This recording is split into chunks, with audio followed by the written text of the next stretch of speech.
evening, everyone, and thank you for joining us today.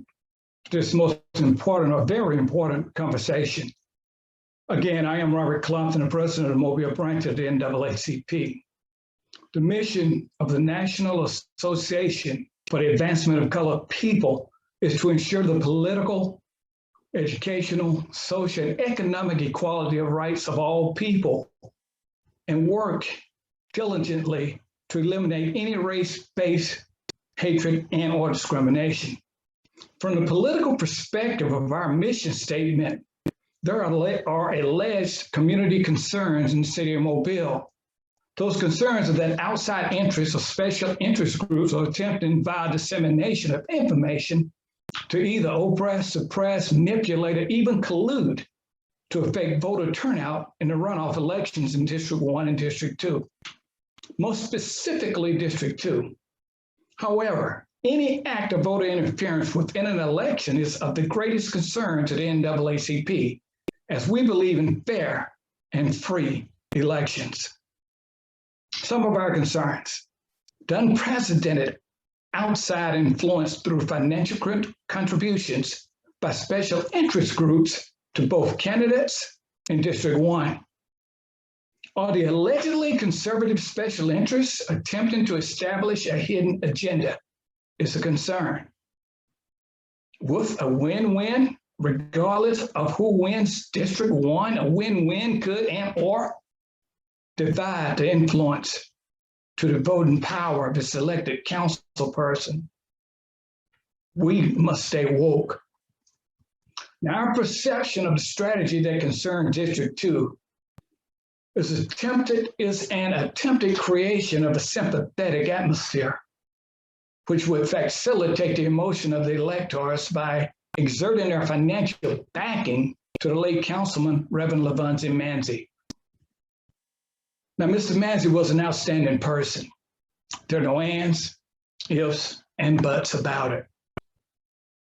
Councilman, pastor, son, his legacy will continue only through fair and just election without the interference of special interest influence from these same groups, whether it be PACs and or LLCs. They must not be accepted or tolerated in this election. Again, we're curious because in District 6, where the racial dynamics are totally different, there is no appearance of known collusion or financial backing to either candidate. Only in the Black districts?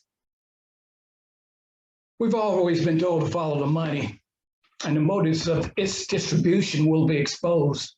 Without a doubt, much is at stake in this election, and the money trail dictates an urgency that the voting electorate must acknowledge and seek to understand within the next 24 hours or less before casting a vote. District 1 and District 2, we must stay woke.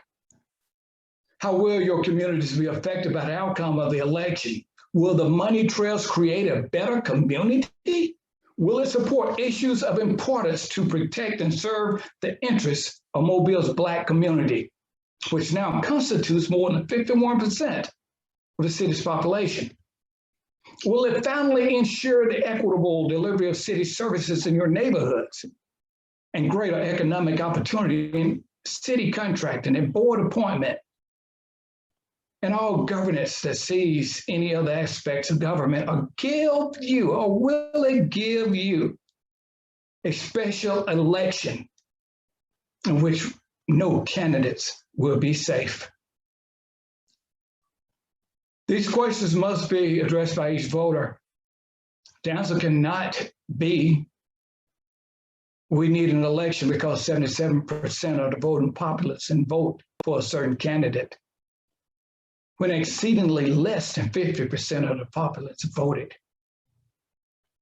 Therefore, the Mobile NAACP will ask this rhetorical question to all runoff candidates, particularly those in District 1 and District 2. Can you commit to an uncompromised agenda, an agenda for your constituents and the neighborhoods that you will serve, and not an agenda of special interest groups? At stake is annexation. Annexation. Our candidates must make a commitment to follow and honor the legacy of our dearly departed Council President, Reverend Levon Charles Manzi. Reverend Manzi had the foresight and the fortitude to vote against the current administration's annexation plan, the American Rescue Plan funding. The administration disingenuously made it seem as if they heard community leaders who advocated for a fairer plan to equitably allocate funds from President Biden's administration in ways that could help the Black community, which was hit hardest by COVID-19. They said that they wanted the funds distributed equitably, but yet the administration's plan basically ignored their recommendation. And then there's concerns about Africa Town. And there are concerns about which candidate will uphold and protect the Zogby Act. We are deeply concerned that each district needs the best candidate that will work to improve disenfranchisement, blight, the condition of the schools, the violence in the neighborhoods, unemployment, lack of affordable housing, and not consider voting apathy as an outcome of any district's election. We will continue to fight voter oppression, interference, suppression, etc., any form that it may exist. And with the recent resurgence of attacks on voting rights in more ways unimaginable, the NAACP will continue to defend voting rights. We will advocate for the passage of updated voting rights laws and ensure that the voters of color have a fair opportunity to elect representatives of their choice. Questions?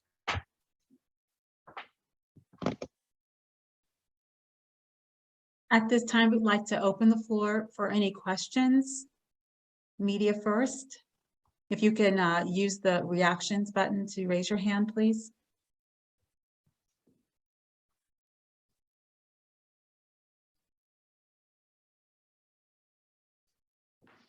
If there are no questions, I would like to close with a few things, a few questions. Again, we want all of the runoff candidates to publicly state their opposition to any annexation plan that upsets this new balance of power in ways that weaken the Black community's assurance of equitable treatment.